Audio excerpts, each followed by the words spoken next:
Under a moonless sky in the dense jungles of northern Laos, February 2027, Captain Sarah Kessler, blindfolded to shield her eyes from swirling dust, gripped a shattered radio, her blood-soaked hands trembling.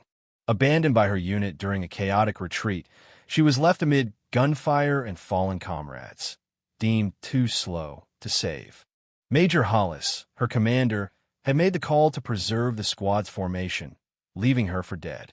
Even Private Tate, the one soldier who hesitated, his voice cracking as he begged to go back, was dragged away. They all thought she was gone.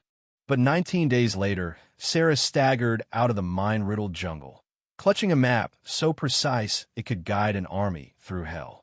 From that day, the name Shadow Line was whispered with awe, not mockery. Sarah wasn't the kind of striking that stopped conversations. Her beauty was subtle, like moonlight on a quiet river.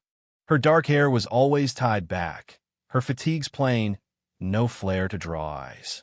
Born to a family that owned half the timber mills in Oregon, she could have lived in luxury, sipping coffee with a mountain view. Instead, she chose the grind of the army, the mud and sweat over privilege. Her parents taught her discipline: stand tall, speak plain, never flaunt. She wore no makeup, never mentioned her family's wealth. To most, she was just another soldier, unremarkable. That's where the trouble always began. At Firebase Echo, the barracks buzzed with smirks and whispers. Sarah's boots scuffed the floor as she passed, and soldiers like Private Mason, who polished his ego more than his gear, would sneer. "What's she doing here? Playing hero," he'd say, loud enough for the mess hall to hear. Sarah didn't flinch. She set her tray down, cut her chicken slow and deliberate. Mason pushed harder, his voice oily. "Go back to your fancy life, princess." The room went still. Sarah's fork paused. "Funny," she said, her voice low, cutting like a blade. "I didn't know cowards had so much to say." Mason's face flushed, his buddies froze. She finished her meal and left, her steps even like nothing happened. In a training yard, under a blistering sun, Sarah worked on a signal jammer while recruits tossed a football nearby. Corporal Vance, all swagger and no skill, lobbed the ball too hard, scattering her tools. "Oops, didn't see you there, rich girl," he grinned. The group chuckled. Sarah picked up the ball and hurled it back, hard enough to make Vance stumble. "And better next time," she said, her tone flat. The laughter died.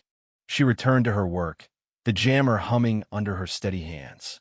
Sarah was the comms officer for Night Pulse, a special ops unit built on precision.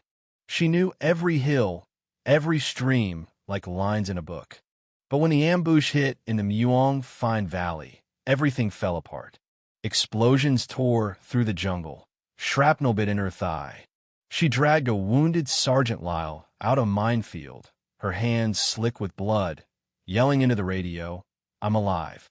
Give me 2 minutes." Hollis's voice came back, cold as stone. "She's a liability.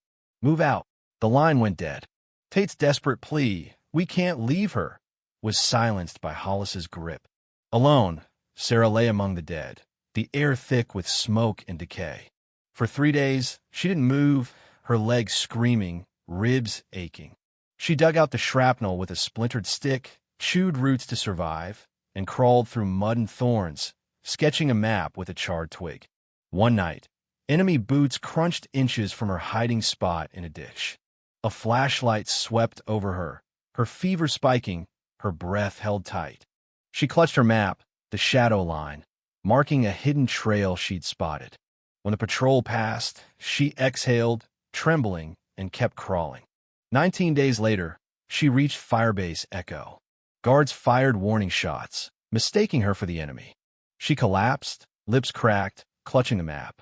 Doctors marveled: fractured ribs, infection, kidneys failing. She shouldn't have survived. The brass pinned her map in the ops room, calling it a miracle. But her unit didn't welcome her back. In the mess hall, her cane tapping, silence fell. Hollis stood, eyes avoiding hers. "You survived," he said, voice loud, accusing. "But you cost us lives."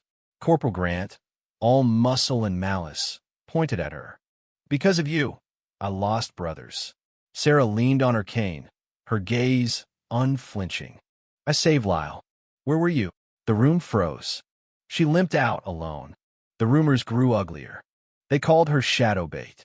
A leaked blog post claimed she'd collaborated with insurgents, twisting a story of a Laotian villager who'd bandaged her wounds. Her emails were hacked, her locker vandalized with a note. You should have died.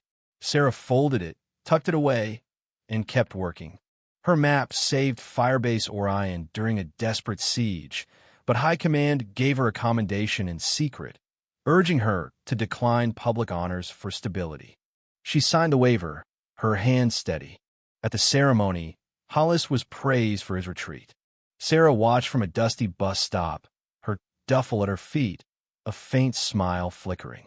Fine, she whispered. I'll show them.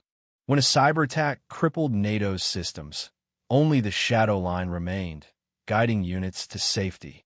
Sarah stepped into Central Command, now Major Kessler, her presence silencing the room. Hollis, now a colonel, paled as she met his eyes.